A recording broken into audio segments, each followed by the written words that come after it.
성경에는 그 의미가 잘못 해석한 채로 사람들에게 전해지는 말씀들이 꽤 있습니다. 성령의 도움을 받지 않고 그저 내 경험과 지식으로 해석할 때 우리는 하나님의 뜻을 엉뚱하게 해석하게 됩니다. 오늘 우리가 함께 읽었던 야곱이 하나님과 씨름한 기사도 잘못 해석된 대표적인 말씀 중에 하나입니다. 28절에 이런 구절이 있습니다. 네 이름을 다시는 야곱이라 부를 것이 아니요 이스라엘이라 부를 것이니 이는 네가 하나님과 및 사람들과 겨루어 이겼음이니라. 야곱이 하나님과 겨루어 이겼다는 뜻으로 이스라엘이라는 이름을 얻었고 그래서 그 대가로 하나님께 복을 받았다고 다음 절에서 말합니다. 야곱이 청하여 이르되 당신의 이름을 알려주소서. 그 사람이 이르되 어찌하여 내 이름을 묻느냐 하고 거기서 야곱에게 축복한지라. 자, 이 두 구절을 읽은 성도들이 하나님께 원하는 바를 얻어내기 위해서는 하나님과 겨루어 이겨야 한다고 생각합니다. 마치 어린아이가 엄마에게 떼를 써서 지가 가지고 싶은 것을 얻어내는 것과 다를 바가 없는 개념입니다. 한국 교회가 철야기도, 금식기도, 산기도에 매달리고 악을 쓰며 기도하는 이런 습관들이 다 이런 생각에서 비롯된 것이고 성도들을 기복신앙으로 인도하는 원인이 되었습니다. 기복신앙이 뭡니까? 복 받는 것만 목적이 된 신앙이에요. 하나님께 복을 받는 것만. 하나님만 내 삶에 계시면 족하다. 그런 신앙이 아니고 나의 소원이 성취되고 무병장수하고 자녀의 성공을 기원하는 그런 것들만 최고의 목적으로 삼는 아주 초보적이고도 무속적인 신앙이 우리 기독교에 팽배해져 있습니다. 몇 날 며칠을 금식하며 때를 썼더니 내 소원을 하나님께 들어주셨다고 간증하는 자들이 교회마다 넘쳐납니다.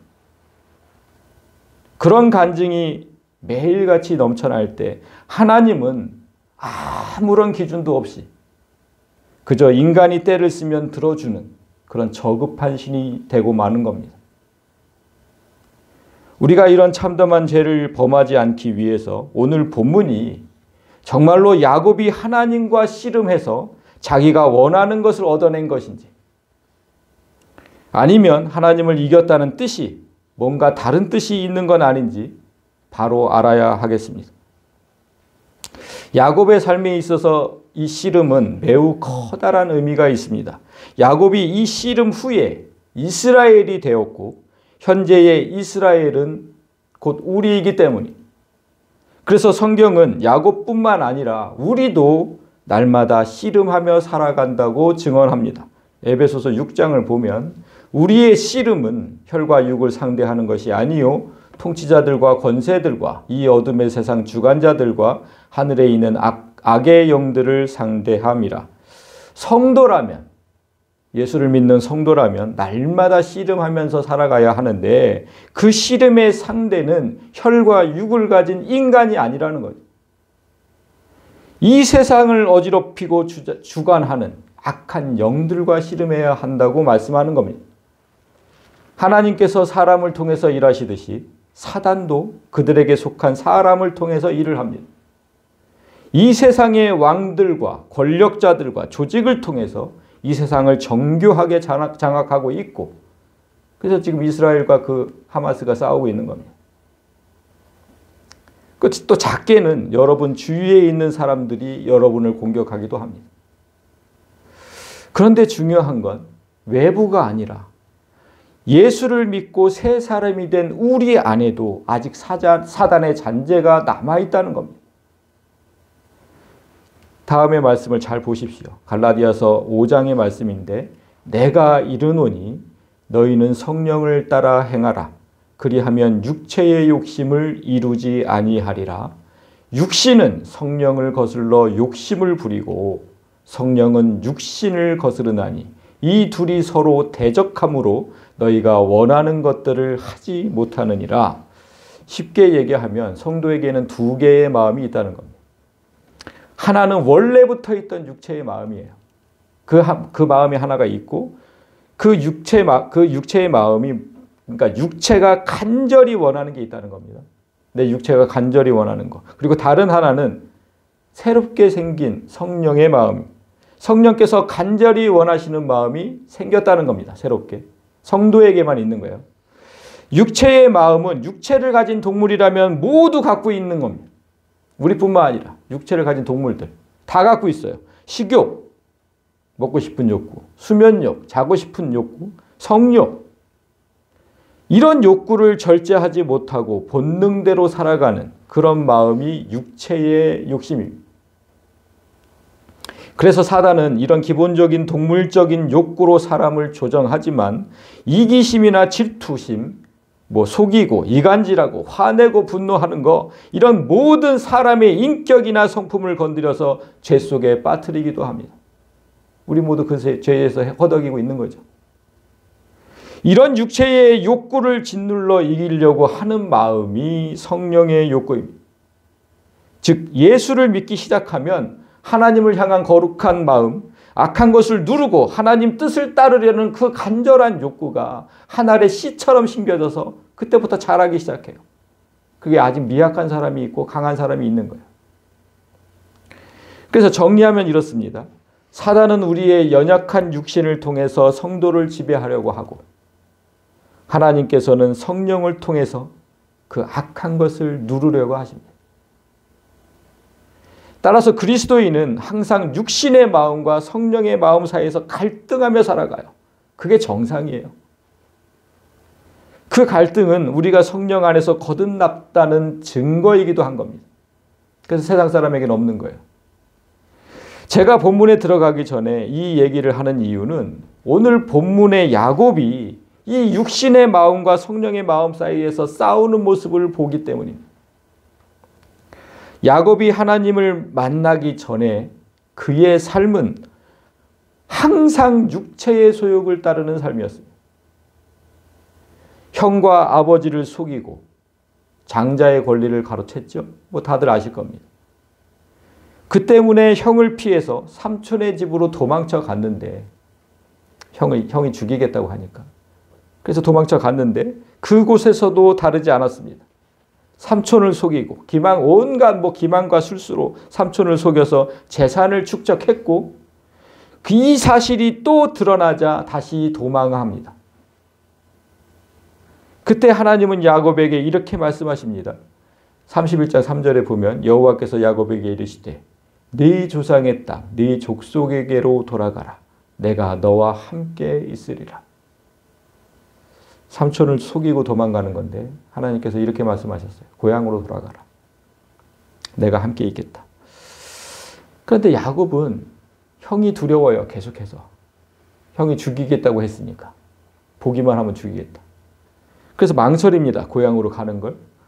그런데 하나님께서 이렇게 말씀하시니까 그 말씀에 순종해서 고향을 향해 가긴 갑니다. 그런데 얼마 지나지 않아서 이 말씀을 까맣게 잊어버려요. 언제 잊어버리는지 잘 보십시오. 가다가 고향 땅에 가까워 오니까 형의 마음이 어떤지 알아보려고, 아직도 분노에 가득 차 있는지, 좀 누그러졌는지 그걸 좀 알아보려고 종들을 보내봤는데 형이 장정 400명을 거느리고 오고 있다는 소식을 종들에게 들어요. 겁이 나죠. 400명이나 거느리고 오고 있다니까. 그러니까 이 말씀을 잊어요, 이제. 야곱은 형 에서가 군사를 거느리고 자신을 치러 온다고 생각하는 겁니다. 그러면 어떻습니까? 뒤에는 지금 삼촌 라반이 쫓아오고 있고 앞에는 형 에서가 막강한 군사를 이끌고 옵니다. 앞으로도 못 가고 뒤로도 못 가는 진퇴양난입니다. 여러분, 우리도 살면서 이런 처지를 당할 때가 있습니다. 이럴 수도 없고 저럴 수도 없어요. 이렇게 하자니 이 문제가 걸리고 저렇게 하자니 저 문제가 걸리고 정말 답답해 미칠 경우가 어떻게 해야 되는지 그럴 때가 있어요. 누구든지 다 있습니다. 그때 오늘 야곱을 기억해야 합니다. 하나님은 이미 분명히 말씀하셨죠. 고향으로 돌아가라. 내가 너와 함께 있겠다. 그런데 야곱은 눈앞의 상황만 보고 말씀은 까맣게 잊어버린 겁니다. 그리고 한절부절 어찌할 줄 모릅니다. 여러분, 눈앞의 상황이 너무나 어려워 보여도 이걸 어떻게 해야 될지 모르겠어요. 너무나 어렵게 보여도 그때 우리가 기억해야 하는 건 하나님 말씀이에요.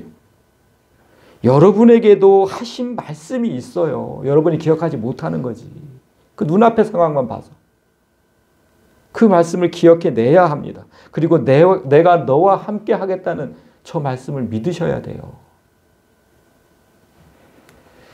말씀을 잊은 야곱이 형의 마음을 얻고자 가축 수백 마리를 네 무리로 나누어서 종들을 통해서 보냅니다. 한 번 보내고 두 번 보내고 세 번. 형에게 극진히 대하는 거죠. 그 노여움을 풀어달라고. 그 20절을 보십시오. 야곱이 말하기를 내가 내 앞에 보내는 예물로 형의 감정을 푼 후에 대면하면 형이 혹시 나를 받아주리라 함이었더라. 말씀을 잊은 자는 내 방법으로 일을 풀어나가려고 하는 거예요. 그러면 그럴 때 얼마나 어리석고 한심한 일들이 벌어지는지 이제 보게 됩니다. 자, 야곱이 이렇게 생각한 거죠. 삼촌 라반을 피해서 간신히 도망쳐 왔는데 형이 군사를 이끌고 오는 이 상황은 더 나쁘지 않은가. 그러니까 잠시 다른 곳으로 피했다가 상황을 보고 다시 결정하자. 고향으로 갈 건지 말 건지. 하나님 말씀은 잊고. 자, 그러니까 겁 많고 소심하고 자기의 이익을 위해서 거짓과 술수를 밥 먹듯이 저지른 야곱은 결국 말씀 대신 육신의 소욕을 따르고 있는 겁니다. 하나님 말씀을 따르는 것은 성령의 소욕이고 다시 도망가는 것은 육신의 소욕이에요. 그리고 육신의 소욕을 따랐을 때 어떤 일들이 벌어지는지가 우리가 함께 읽었던 21절부터입니다. 그 예물은 그에 앞서 보내고 그는 무리 가운데서 밤을 지내다가 밤에 일어나 두 아내와 두 여종과 11 아들을 인도하여 야복나루를 건널세 그들을 인도하여 시내를 건너가게 하며 그의 소유도 건너가게 하고 야곱은 홀로 남았더니. 여러분, 이 구절을 어떻게 보셨습니까? 지금 야곱은 상상도 할 수 없는 일을 지금 벌리고 있는 거예요. 형이 두려워서 예물과 종들을 앞세웠대요. 예물과 종들을 그들 시내를 건너가게 하고 그의 소유도 건너가게 하고 먼저 앞세웠어요. 근데 그것도 창피한 일인데 한 가족의 가장이 지금 여기서 두 아내와 두 여종과 11 아들을 자기 앞에 앞세웠다는 겁니다. 자기 앞에. 그리고 그러니까 군사 400명이 오고 있는데 자신은 여기 홀로 남았다. 모든 가족을 앞세우고 나는 뒤에 홀로 남았다는 거예요, 지금. 이런 지금 그 군사 400명 앞에 사랑하는 어린 자식들과 사랑하는 아내들을 앞세운 이런 야곱의 그 모습을 어떻게 이해해야 될까요? 그들을 뭐 총알바지라도 삼을 심산이었는지 아니면 연약한 처자식을 앞세워서 형의 동정심을 유발하려고 했던 작전인지 이 장면이 어떻게 이해해야 되는지 도저히 모르겠으니까 어떤 학자가 이렇게 해석했어요. 제가 책을 보니까 이 학자가 해석한 겁니다. 야곱은 베델의 하나님을 기억한 것이다. 10수년 전 자신을 죽이려는 형을 피해 도망가던 그 고난의 광야에서 하나님을 만난 것처럼 지금도 혼자 남아 하나님을 찾기 위해 가족을 먼저 보낸 것이다. 이렇게 해석해 놨더라고요. 참 모든 상황을 좋게만 보는 마음 좋은 학자인 것 같아요. 그런데 여러분 생각해 보세요. 야곱이 진정 이런 마음이었다면 가족은 그곳에 남겨두고 나만 혼자 야복강을 건너면 되잖아요. 그래서 군사들이 오고 있는 쪽을 향해서 담대하게 서서 하나님을 향해 외쳐야죠. 하나님께서 저에게 말씀하신 것을 저는 믿는다고. 함께 하신다는 그 말씀을 믿고 나는 형을 만나겠다고. 이렇게 했어야죠. 가족은 안전한 뒤쪽에 두고. 그래야 맞는 거 아닙니까? 이런 해석은 그냥 마음만 좋은 해석이지 본문을 바로 보는 눈이 없는 겁니다. 그런데 정말 놀랍게도 이렇게 비겁하고 한심한 야곱 앞에 하나님께서 찾아오시지요. 24절 후반절을 보면 어떤 사람이 날이 새도록 야곱과 씨름하다가 야곱이 혼자 남아 있었는데 어떤 사람이 오더니 밤새도록 야곱과 씨름을 했다는 거예요. 여기서 어떤 사람은 누굽니까? 분명히 하나님이에요. 하나님이 사람으로 오신 거죠. 왜 그렇습니까? 씨름이 끝난 후에 이 사람이 뭐라 그럽니까? 네가 하나님과 겨루어 이겼다 이렇게 얘기를 하잖아요. 그러니까 이 씨름한 사람은 분명히 하나님이죠. 이 장면에서 우리가 기억해야 할 것은 이 씨름은 하나님께서 먼저 야곱을 찾아오셔서 시작되었다는 거죠. 그러니까 하나님께서 택하신 사람, 즉 그리스도인이 아닌 자들은 이 씨름을 절대로 경험할 수 없어요. 제가 초반에 말씀드렸듯이 성도에게만 성령의 소욕이 있습니다. 비록 내가 겁많고 비겁하고 내 이익만을 도모하며 살았더라도 성령의 소욕은 분명 하나님께서 주신 것이기 때문에 그때부터 갈등이 일어나고 영적인 씨름이 일어나는 겁니다. 이제 야곱의 씨름을 제가 현장 중계해 보겠습니다. 이제 씨름이니까 하나님께서 먼저 야곱을 번쩍 들어올려서 배지기 공격 아세요? 배지기 공격을 시도하셨어요. 자, 고향으로 돌아가야 한다 이놈아. 딱 들으셨어요. 그런데 야곱이 이 정도의 공격은 가뿐히 수비를 합니다. 압니다, 주님. 알아요, 저도. 그런데 아직은 아닌 것 같습니다. 형의 분노가 가라앉으려면 시간이 더 필요합니다. 가뿐히 수비를 해요. 배지기 공격에 먹혀들지 않자 하나님은 이번에는 바깥다리 골기로 공격을 합니다. 아니다. 지금 가야 한다. 지금. 야곱이 다시 수비를 합니다. 아닙니다. 형의 분노는 그렇게 쉽게 가라앉지 않습니다. 야곱이 방어를 했지만 워낙 공격이 강해서인지 허벅지 관절이 부러지고 말았다고 성경이 증언을 합니다. 자기가 야곱을 이기지 못함을 보고, 그러니까 하나님이 야곱이 이기지 못함을 보고 배지기를 했는데 못 이겼잖아요. 그래서 그가 야곱의 허벅지 관절을 치매 야곱의 허벅지 관절이 그 사람과 씨름할 때 어긋났더라. 야곱은 심각한 허벅지 부상을 당했지만 그래도 끝까지 버팁니다. 날이 셀 때까지 그 상한 육체로 버틴 거예요.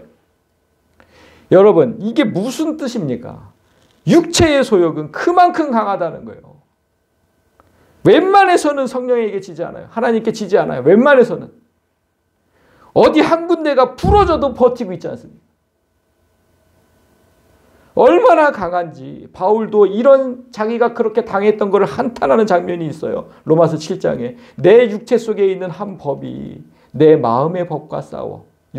내 속에 있는 저 파란 글씨는 육체의 소욕, 빨간 거는 성령의 소욕이에요. 두 개가 항상 싸워요. 그런데 내 육체 속에 있는 그 죄의 법이 항상 나를 사로잡는 것을 보았대요.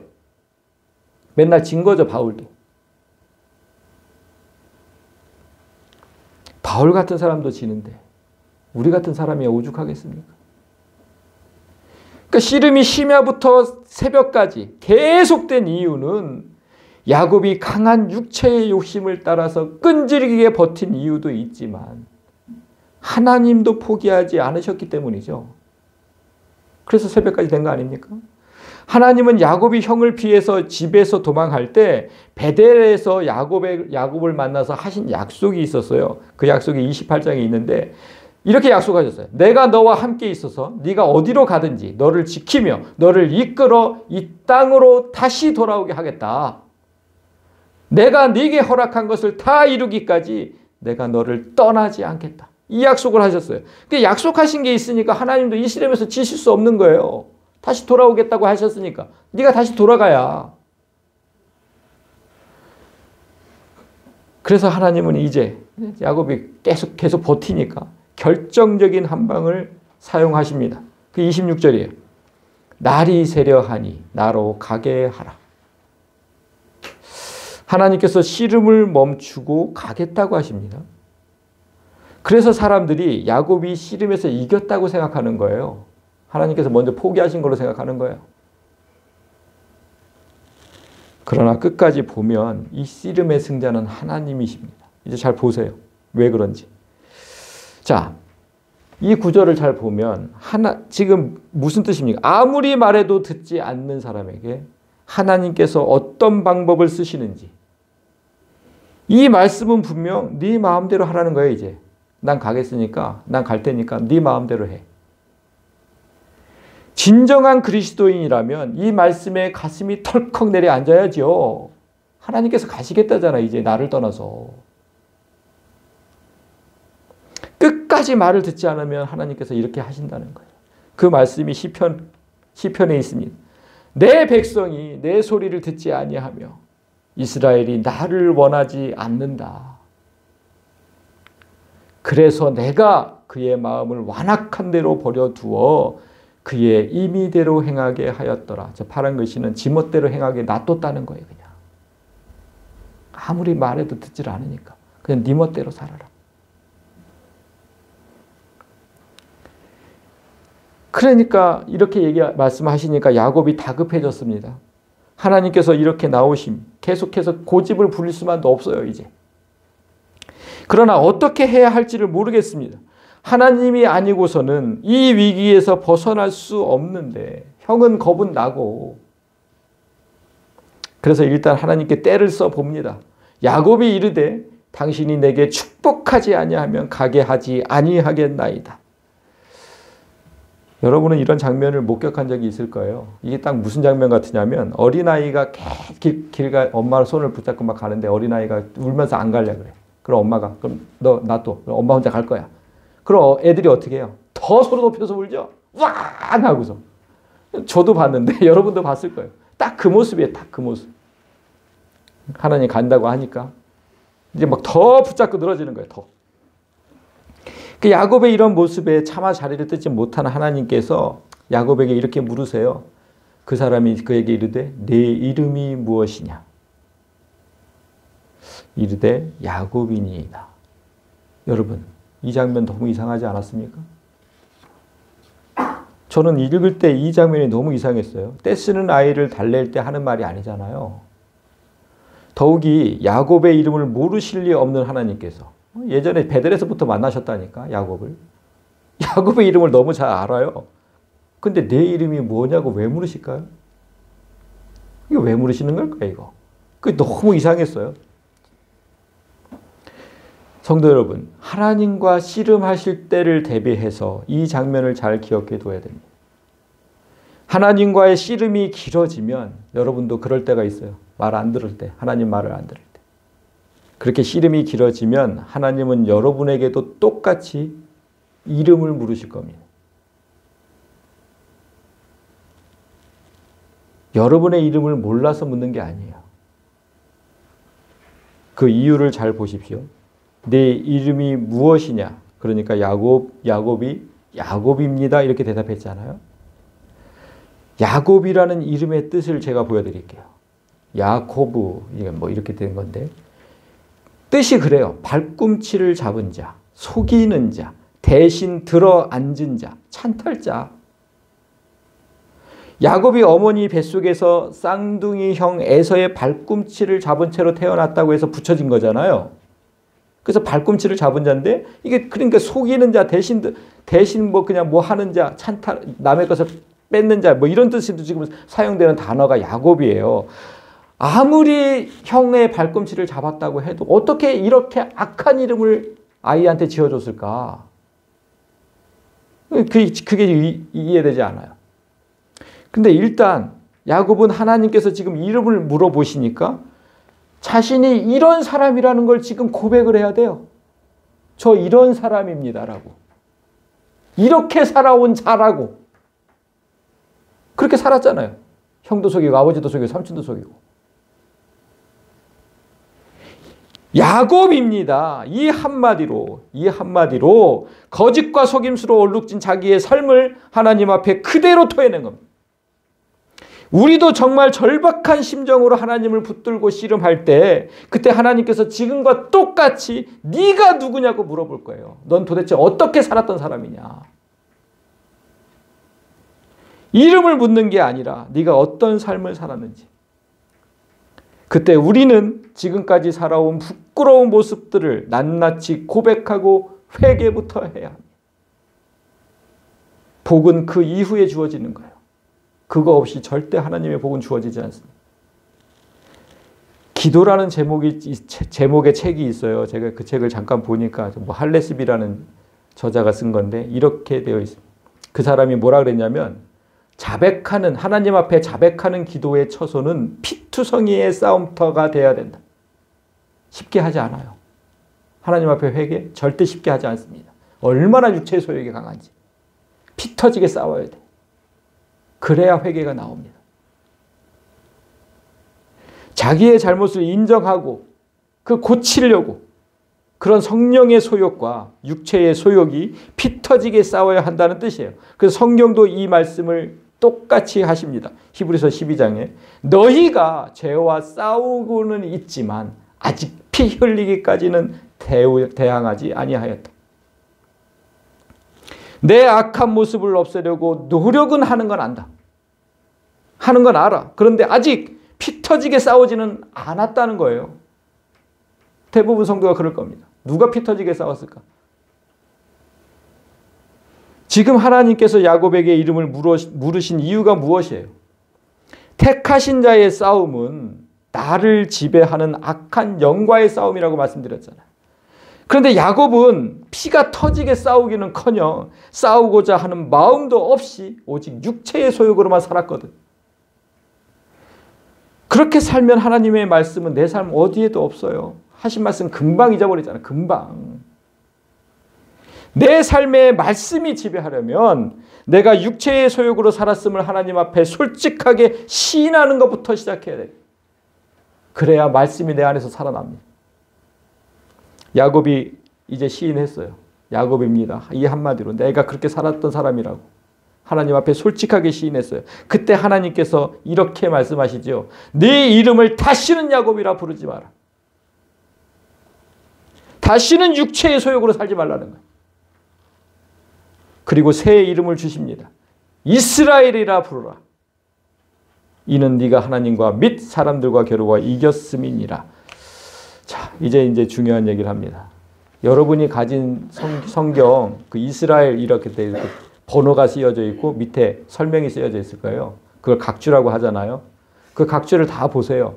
그 뭐라고 되어 있습니까? 이스라엘의 뜻이 하나님과 겨루어 이겼다. 이렇게 다 되어 있을 겁니다. 모든 성경이 다 그렇게 되어 있을 거예요. 제가 그거 볼 때마다 너무나 안타까운 거예요. 우리가 지금까지 이 씨름을 지켜봤는데 씨름의 승자가 야곱이었습니까? 야곱은 자신의 더러운 죄악을 하나님 앞에 고백하며 처절한 반성을 했을 뿐입니다. 그런데도 하나님과 겨루어 이겼다고 버젓이 기록해놨어. 만약 이 같은 의미로 받아들인다면 기독교는 떼써서 자기의 원하는 바를 얻는 기복 종교의 중심이 되고 말아요. 그리고 28절을 자세히 보시면 뭐라고 되어 있습니까? 하나님과 및 사람들과 겨루어 이겼다. 이렇게 되어 있잖아요. 아니 야곱이 하나님과 씨름한 건 맞는데 저 사람들은 누굴까요? 왜 이 얘기를 안 하냐고. 저 사람들은 누구예요 도대체? 갑자기 왜 나왔을까 저거? 기복신앙을 얘기하는 사람들 가운데 그 누구도 이 사람들이 누군지 말하지 않아요. 그러니까 성도들도 몰라요. 그래서. 그러니 얼마나 자기 뜻대로 해석한 겁니까 지금? 이스라엘의 정확한 뜻은 워낙 중요한 것이라서 제가 자꾸만 제 설교가 이제 성경 공부 같다는 말을 들어서 잘 안 하려고 하는데 어쩔 수가 없어요. 이거는 어쩔 수가 없어서 제가 보여드리겠습니다. 이게 원어인데 잘 보세요. 또 제 설교를 보는 목사들이 시비를 걸 수도 있으니까 어쩔 수 없이 가는 겁니다. 어쩔 수 없이. 자, 키샤리타 여기서부터 읽는 거예요. 이제 히브리어는 키샤리타 겨뤘다는 뜻이에요. 겨뤘다 누구랑? 요 이제 초록색은 전치사예요. 뭐뭐와 함께. 임 엘로힘은 다 아시죠? 하나님과 함께 겨뤘다. 그리고 자 제가 빨간 걸로 해놨어요. 왜라는 그 접속사거든요. 그리고 아나심 사람들과 겨뤘다. 이거 지금 와투칼은 그래서 승리했다라는 뜻입니다. 승리했다. 이거 원어를 그대로 이제 성경이 번역을 해놓은 거예요. 근데 여기서 중요한 거는 접속사.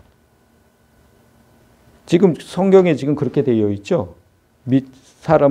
하나님과 및 사람들과 겨루어 이겼다. 그런데 여러분, 이 접속사를 그렇게 해석을 하면 의미가 불명확해. 이게 무슨 뜻이냐면 하나님과 결혼 후에 그리고 사람들과 겨뤘다는 뜻이에요. 하나님과 먼저 결혼 후에 그리고 사람들과 겨룬다. 이런 뜻이거든요. 저 접속사가 그래서 제가 빨간 걸로 중요한 접속사예요. 접속사.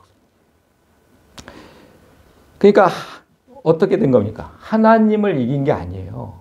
하나님과 결혼 후에 사람들과 겨루어 이겼다는 뜻이에요. 그래서 이겼음이라 지금 이렇게 되어 있잖아요. 지금 이겼음이라 과거형이잖아요. 과거형. 그런데 여러분 이겼음이라가 아니라 그건 잘못된 번역이고 이길 것이라가 바른 번역이에요. 이길 것이라. 헬라어 역본에 분명히 2인칭 단수 미래형이 쓰였어요. 앞으로 네가 이길 것이다. 야곱이 사람과 씨름한 기록이 없었잖아요. 지금 우리가 봤지만. 근데 왜 이겼음이라 과거형을 썼을까? 앞으로 네가 사람들과 겨루어 이길 거라고. 그 뜻이거든요. 그러니까 앞으로 그러면 야곱이 앞으로 어떤 사람을 이긴다는 뜻일까? 이걸 알아야 되잖아요. 아담의 타락 이후에 내 안에 생긴 그 육체의 소욕, 그 징글맞은 그 육체의 소욕, 그것을 성경이 다른 말로 뭐라 그러냐면 옛사람이라고 표현을 해요. 에베소서 4장을 보시면 너희는 유혹의 욕심을 따라 썩어져가는 구습을 따르는 옛사람을 버리고, 저 육체의 소욕을 버리라는 거예요. 그리고 오직 너희의 심령이 새롭게 되어 하나님을 따라 의와 진리의 거룩함으로 지으심을 받은 새 사람을 입어라. 성령의 소욕대로 살아라. 그런 뜻이거든요. 그러니까 내 안에 있는 육체의 소욕은 옛사람, 성령의 소욕은 새 사람이에요. 따라서 이스라엘의 참 뜻은 네가 하나님과 씨름한 후에는 그 옛사람과 씨름할 것인데 그 씨름에서 이기는 새 사람이 될 것이란 뜻입니다. 자, 그래서 제가 정리해서 이렇게. 야, 이제부터 너를 이스라엘이라고 부를 건데 이는 네가 하나님과 결혼 후에 사람들과 옛사람과 겨루어서 이길 것이기 때문에 그래서 너를 이제 이스라엘이라고 부를 거야. 하나님께서 이렇게 말씀하신 거예요. 그런데 옛사람이라면 단수를 써야지 왜 복수를 썼을까? 사람들. 그죠? 내 안에 있는 사람, 옛사람 한 사람이잖아. 근데 왜 복수를 썼을까? 이게 이제 다들 이제 의문이 안 풀렸던 건데 잘 보세요. 저 이스라엘이 복수이기 때문이에요. 이스라엘은 야곱 한 사람을 가리키는 게 아니에요, 지금. 오늘날 우리 전체 성도들 전체 그게 이스라엘이라니까. 그래서 사람들이라고 복수를 사용하신 거예요. 그러니까 이런 단어 하나로 하나님의 뜻을 알 수 있어요. 이런 단어 하나로. 이스라엘, 야곱에게만 준 이름 아니야. 니네들 다한테 준 거야. 자, 그러면 여기서 한 발짝 더 나간다면 어떻게 되냐면요. 하나님께서 야곱과 씨름을 하셨잖아요. 그러면 그때의 하나님은 육체를 입고 오셨다는 거죠. 야곱이 씨름을 해야 되니까. 육체를 입고 오셨어요. 그럼 육체를 입은 하나님 누굽니까? 예수님이잖아요. 예수님. 육체를 입은 하나님 예수님이잖아요. 그런데 예수님은 아까 우리가 성경 매주 이제 성찬할 때도 얘기하잖아요.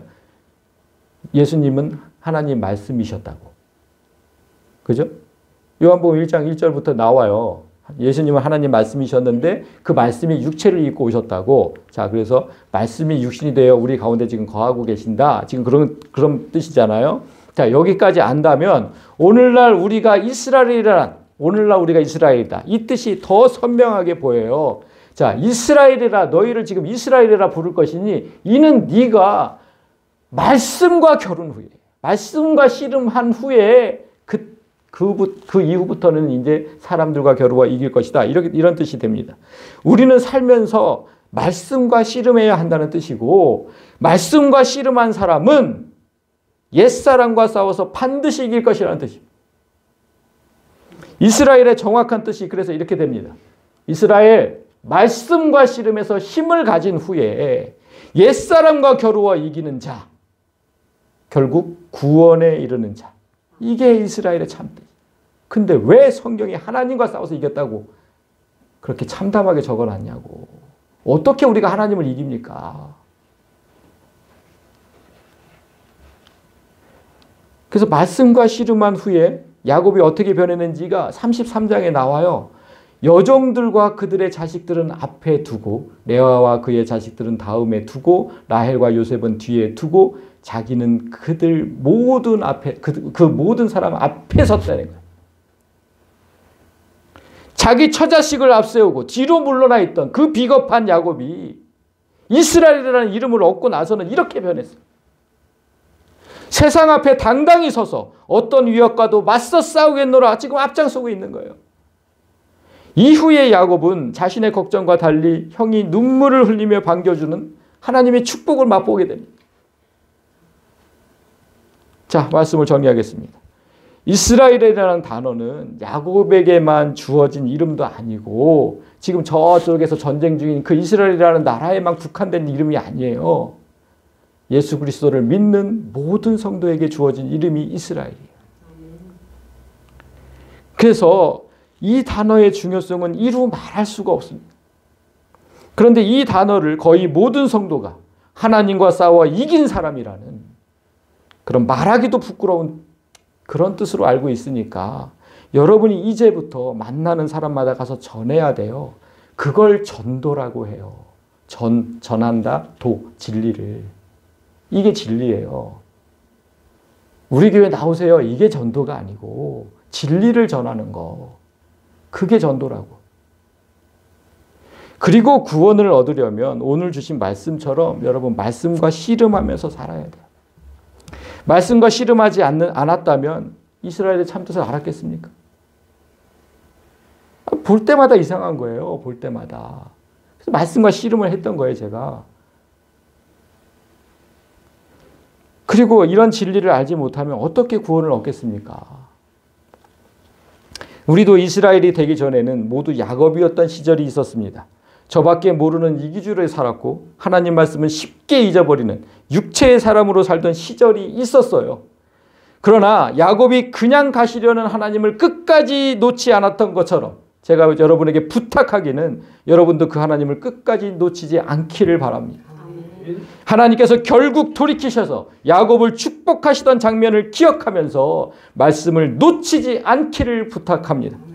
야곱, 죄투성이의 모습으로 살아온 우리에게 이스라엘이라는 새 사람을 주셨음을 감사하고 말씀을 통해 옛사람과의 싸움에서 반드시 승리하는 여러분이 되시기를 주님의 이름으로 간절히 소망합니다.